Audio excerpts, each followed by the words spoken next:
Good morning, ladies and gentlemen. Thank you for taking the time to join our webinar today.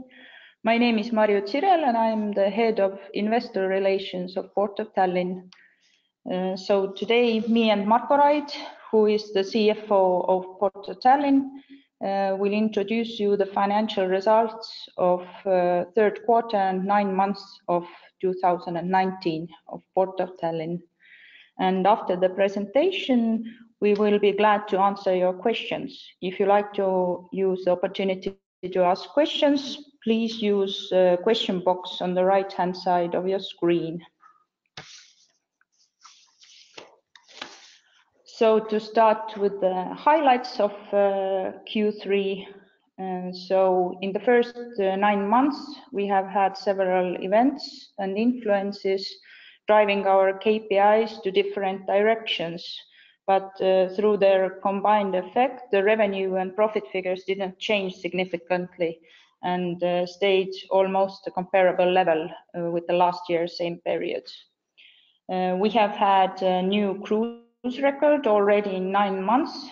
So we have had 641,000 cruise passengers in our ports. Last year, the number was 638,000. And as the season ends in October, there will be additional numbers on top of this for the annual record to come. And to accommodate all these cruise passengers, we are planning to build a cruise terminal. And in October, we have announced a public tender for construction of the terminal and the promenade in the area of Old City Harbour. So the terminal is not only meant for the cruise passengers, but for also the city residents and the guests, and to open the seaside for them as well. And to support the sustainable management and presentation of the Tallinn Old Town and its cultural heritage, we have signed a cooperation agreement with the Estonian Academy of Arts for 3 years period, and we are financing several studies to work out the proper solutions to achieve these goals. We have also, in the end of June, there started an additional vessel on Muuga-Vuosaari line, which used to be a Ro-Ro line, but now it also serves passengers with cars as well. And as there are 2 ships on that line and 4 daily calls from Eckerö and Tallink vessels, this line has proved itself very well and started quite good. So we are very pleased that the passengers have also found this opportunity to avoid traffic jams and use this more cost efficient way for traveling to Finland and Estonia. Also, the agreements were signed for reconstruction of ferry Tõll into the hybrid ship. This is the ship of our daughter company TS Laevad, and this Tõll travels sails between Virtsu and Kuivastu. And if this project goes well, we are planning to implement this technology for all 4 vessels. Agreements were also signed for outer mooring system to be installed for the quays in the Old City Harbour for the ships traveling between Tallinn and Helsinki. And this is the new investment which will come up in the next months.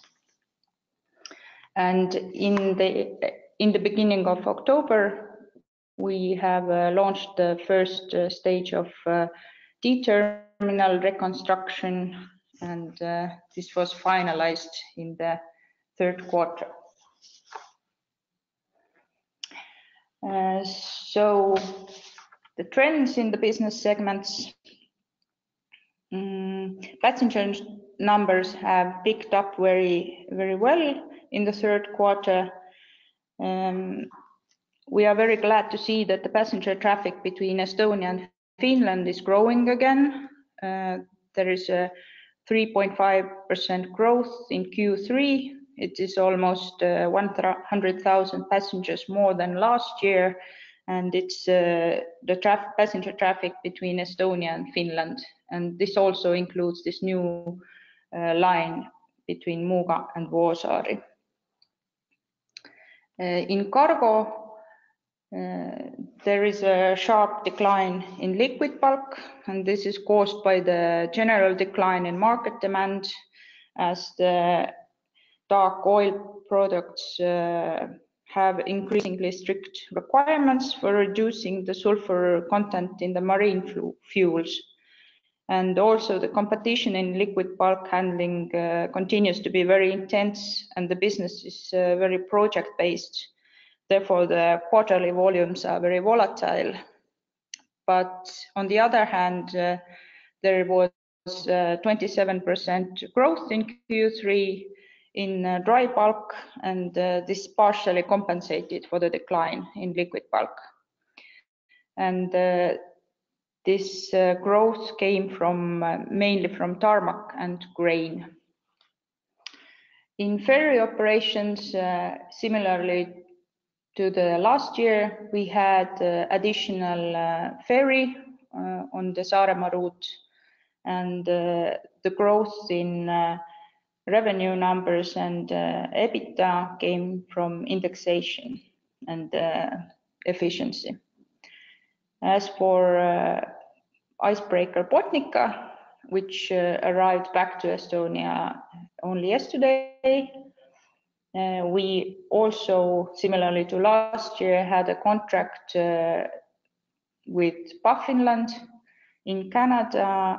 So the Botany made ice management works for Panamax type vessels to escort them from iron ore harbor to the free waters.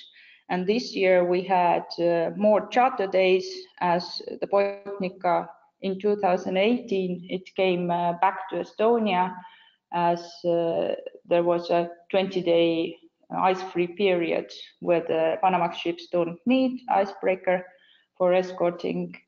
But in 2019, it stayed at the Canada and worked there the whole period. So we earned more revenue from that. And the clients are very happy with us. So we hope that this cooperation with Baffinland continues in the next years as well. So now I'll give the screen to Marko Raid, and he will continue. Good day, dear investors and analysts. I also clarify that Valdo Kalm is on vacation, so he is not available to join us, and so Mario gave us an introduction of the highlights. I will continue with the cargo volumes, as you can see on the screen, both for third quarter and 9 months.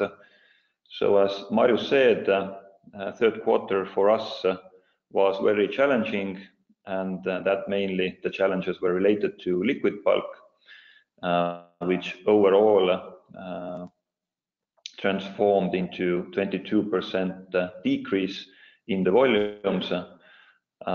The positive side, of course, in that is that the rest of the cargo types were increasing, but unfortunately their increase was not as high as the decrease in liquid bulk. And also in the third quarter, you can see that ro-ro volumes and dry bulk volumes already exceeded the liquid bulk volume. Although in 9 months, liquid bulk is still the biggest contributor to the total, and mainly from the sharp decrease in third quarter, the 9-month result is also a little bit more than 8% minus compared to the same period last year.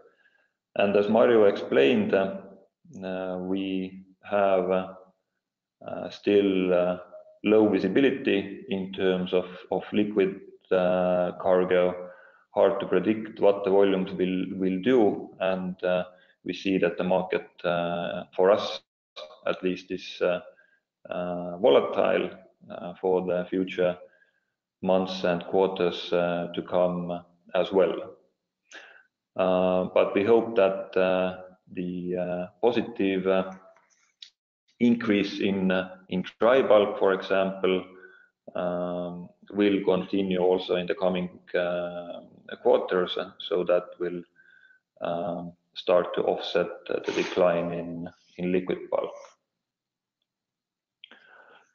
Going further to passenger volumes, their third quarter was much more positive, 3.5% increase, and we are especially happy that the Helsinki route numbers are also increasing, as the Tallinn-Helsinki line is the biggest contributor.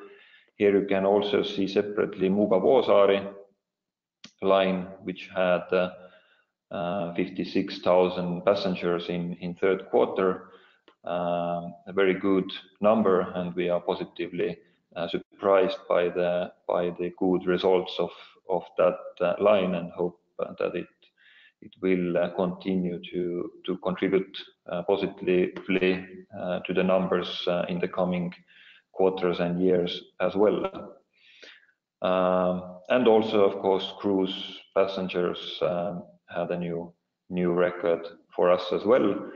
And mainly due to the very positive third quarter, in 9 months, we have almost reached the last year's levels, still 0.1% behind, but we are optimistic that fourth quarter the growth will continue, and hopefully we will be able to beat last year's total passenger number record, but that of course remains to be seen. Moving on to the financial results of the group. So revenue little bit increased, but due to the decline in cargo harbors segment and the decline in cargo volumes, we had a drop in EBITDA, which was not compensated fully by other segments. So even though we had 0.7% increase in revenues, we had a little bit more than 1% decrease in EBITDA, and that was mainly driven by a little bit higher repair costs as compared to the last year in the ferry segment, and also in relation to opening of the passenger terminal T first stage, we had a higher than a normal level of cost of low value assets that were purchased for the terminal. So these were the main cost contributors. But as Mario already said, the cumulative effect of different segments was such that we almost had the same result as third quarter 2018. The biggest change has taken place in investments, which has more than doubled in the third quarter, and also for the 9 months, and we see this trend continuing. We are picking up speed quite well, initiating new investments, which were, or some of them were postponed even from last year. So we hope to have positive results also from the tenders for the passenger bridge that is going to be built in the passenger harbor and also for the cruise terminal.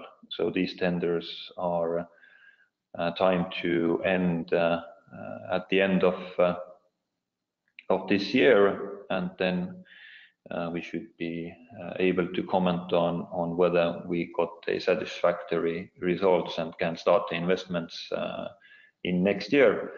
Third quarter main investments were related to reconstruction of Terminal D, but also we are investing into onshore electricity equipment, and this project is expected to be finalized by the end of this year. So next year we hope that from the first quarter we are ready to provide shore electricity to vessels staying at our harbors, and that's mainly related to Tallinn-Helsinki line and overnight stays. So we'll see how that business will pick up. As the third quarter results were on the quite same level as the year before, and the impact on the 9 months figures were not significant, so we are more or less on the same levels as we were a year ago, with two differences. Income tax cost has decreased due to the fact that this year the dividend payment was significantly lower, and investments have increased. Going forward with the cash flow and financial position, this also basically reflects, or the cash flow side on the left reflects the changes we already discussed. Increased investment activity, increased cash flows on operating activities. That's due to the lower income tax cost, and then change in cash used in financing activities. Last year we had positive net contribution from the IPO included in the numbers. This year the figure is negative, and that's mainly due to a dividend payout, mostly of 35 million, and also we have had some paybacks of loans and bonds. So on the right hand side you can see the balance sheet position, where the debt has decreased by 7 million euros, but also cash balance has decreased, so net debt has a little bit increased. And also, or not also, but the total level of non-current assets has stayed relatively stable. So the investments have offset mostly the depreciation cost. Results by segments, as I already a little bit commented, cargo harbor segments had the worst quarter, and this is evidenced by decrease, quite sizable decrease in EBITDA from 5.9 to 5.1 million, and this mainly comes from the decrease in revenues. Passenger harbor segment in third quarter was relatively stable, a little bit higher revenue and also a little bit higher EBITDA. Ferry segment stable in EBITDA, little bit growth in revenues, and mainly positive contribution came from icebreaker Botany, where the revenues increased by 500,000 and EBITDA by 300,000 euros, and that's mainly due to the increase of charter days in the third quarter. So we were able to charge Baffinland for more bigger number of days than last year, which is also a positive development. And this charter will then be is continuing in the fourth quarter, but by today has ended as Botnica is back in Tallinn. On 9-month figures, we are still a little bit behind last year figures in passenger harbors. That's due to the first quarter dockings, where vessels were off the lines and not servicing the passengers. Cargo harbors segment is in minus due to the third quarter mainly. Ferry segment has shown good positive contribution in the first half on efficiency. So overall 9-month figures, we have 0.6 million growth in EBITDA, and also other segment, which is icebreaker Botnica, has had a positive growth both in revenues and EBITDA. We have a little bit upgraded our presentation to include 2 new slides. So we will be presenting revenues by segments and quarters. So it will be easier maybe to predict this year's numbers by having the quarterly comparison here. And then also on the second slide, we have the same for EBITDA.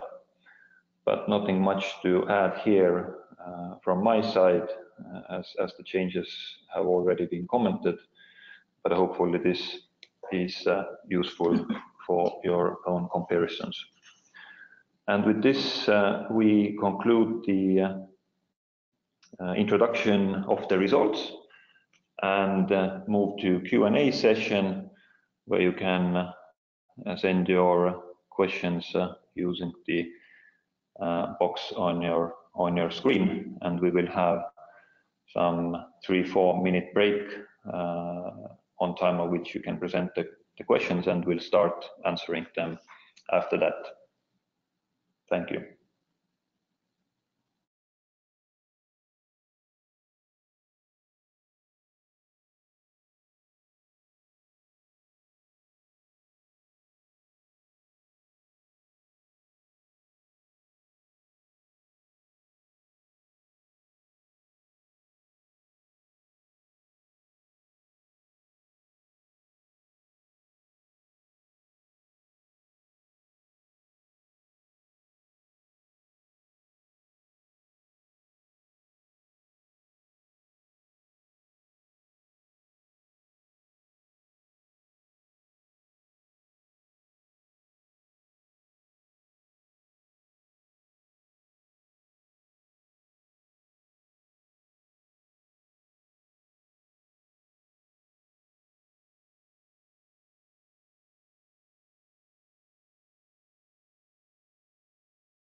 So thank you for the questions. You can still send them as we start to answer the first ones we have got.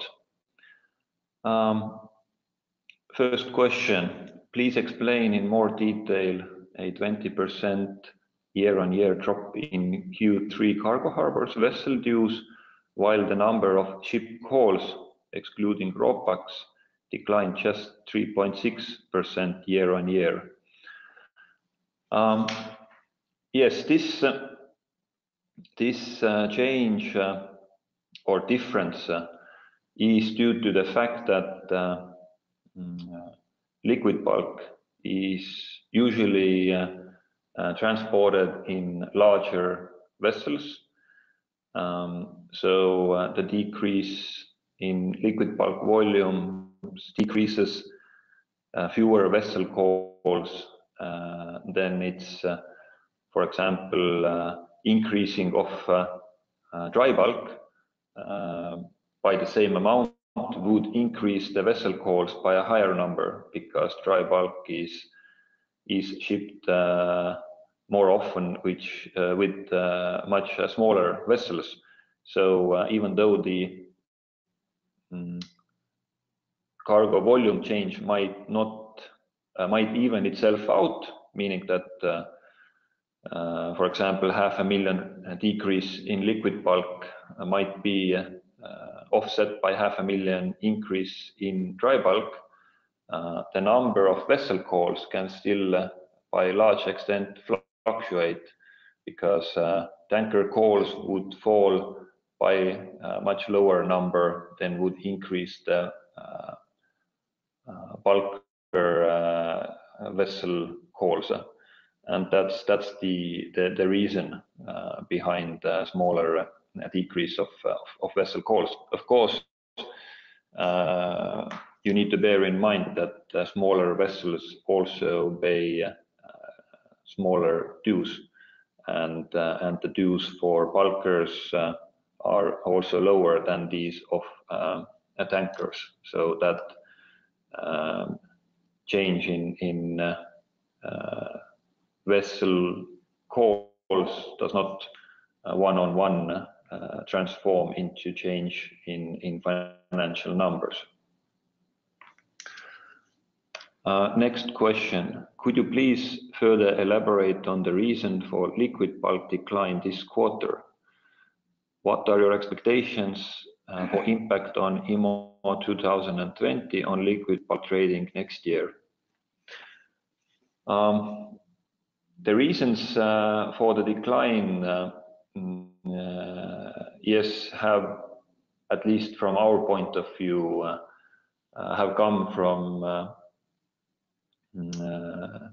three main areas.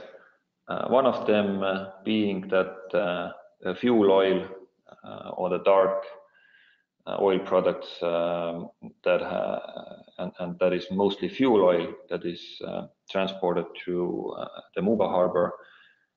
The use of fuel oil is growingly limited in the economy due to the higher environmental requirements, and this is definitely decreasing the demand and decreasing also the price of that product. So this also answers the second questions, that the higher expectations or requirements from IMO 2020 on vessel fuels will definitely additionally impact this trend negatively. So most likely the demand will be decreasing further and very likely to impact the cost as well. So we don't expect that it will get any easier, at least on the fuel oil market. But there are still light products as well that we can handle, and we probably will see that the focus of the oil terminals will shift in more and more into light products. But other aspects behind the decline, also in the third quarter, Russian crude oil had some quality problems with excessive chloride contents in it, and this meant that the Belarusian refineries were for some time the production was stopped there, and this has impacted shipments from Belarus. But with saying this, we once more emphasize that the visibility for us on the liquid bulk is quite low, and we see that the volatility will remain for the coming quarters. Next question, could you provide a capex guidance for the remainder of this year and 2020? As I said, we are seeing increased activity in capex, and last year we had exceptionally low investment level, and our current estimates are that next year we will have maybe higher than average volume of investments. By average, I mean the level of about 25 million or so. And this is the level where we think that we will land this year with. So the last quarter probably will be quite similar to the third quarter, but we do see increased activity, and many projects are at work, and still a few tenders are still out, the outcome of which we don't know. But if positive, then most likely next year will be a little bit higher than average year for us in terms of capex. Next question, have liquid bulk volumes recovered somewhat in fourth quarter from third quarter lows? I cannot give a straight answer on that. I can only say that we are continuing to experience the volatility that we have talked about. So even though based on the let's say October result, we would still not make any estimates for the rest of the fourth quarter. So the situation remains challenging. Next question, when will negotiations start for Botnica's lease in 2020? What are your expectations regarding this contract? We will get confirmation on next year's charter, or we need to get this by the 1st of January 2020. It may happen that we get it before that, maybe not. So in 1.5 months' time, it should be clear. But we are quite optimistic, and this season as well was very successful. We have received a lot of positive feedback for our service. So we hope that the same kind of season we will also have in 2020. But of course, that's subject to confirmation from Baffinland. Next question, how will the planned investments impact your return on capital? Are they above or below current group average?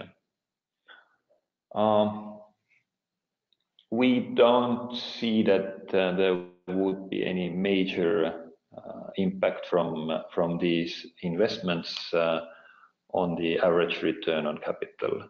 So I cannot say if they are above or below, because most of the investments are not individually cash generating projects. Many of them are related to the servicing or increasing the service level of current volumes and replacing the depreciated assets. So, but as we see from the balance sheet few slides before, our total assets volume has not increased. So we are basically replacing assets. We are not increasing the level. And the ones where we have a separate cash generation, those we are planning and hope to be at least on the average level of current return on assets. So we don't expect any major changes. Compared to, next question, compared to dark fuel products, how much light fuel products can Muuga handle? Could we expect a rebound in liquid bulk coming from more trade in light fuel products? The capacities in Muuga can easily be adjusted for light fuel products. The challenge there is that light fuel products are shipped in smaller quantities, and these are even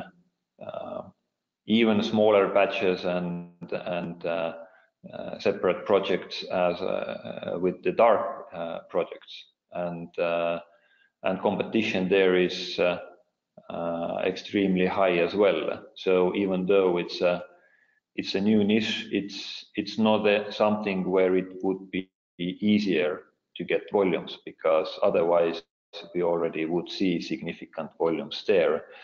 But we do have quite good light product volumes passing through Paldiski South Harbour, and which are quite stable. So we will see how it will go, but we don't think it will be easier compared to the dark products.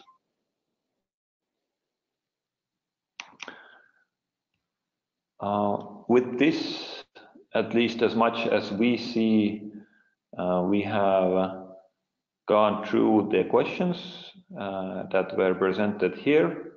So we thank you for your participation, and this presentation will later on be made available on the Nasdaq website as well for reviewing if that would be necessary. Thank you. Thank you.